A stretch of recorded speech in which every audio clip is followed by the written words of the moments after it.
Hello అండి. అందరూ ఎలా ఉన్నారు? బాగున్నారా?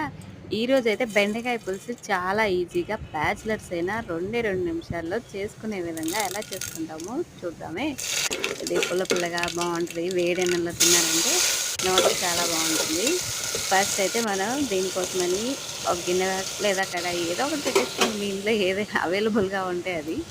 దాంట్లో కొంచెం ఆయిల్ పోసుకొని, పోపు దినుసులేసుకొని, ఆనియను, టమోటా, పచ్చిమిర్చి, బెండకాయలు అన్నీ ముక్కలు కట్ చేసుకొని అవేసేసి, దాంట్లో కొంచెం పసుపు, ఉప్పు వేసుకోవాలి. ఏంటి కెమెరా అటు ఇటు షేక్ అవుతుందనుకుంటున్నారా? అది కొంచెం మిస్టేక్ అయింది. దాన్ని ఇగ్నోర్ చేసేయండి. తర్వాత దాంట్లోనే ముక్కలు మగ్గేలోపు చింతపండు నానబెట్టి పెట్టుకోవాలి. అది పులుసు తీసి పోసుకోవాలి. దాంట్లోనే చిన్న బెల్లం ముక్కేసుకోవాలి. దీంట్లోకి పులుసు పొడి ఉంది. అది నెక్స్ట్ వీడియోలో ఎలా ప్రిపేర్ చేసుకోవాలో చెప్తాను.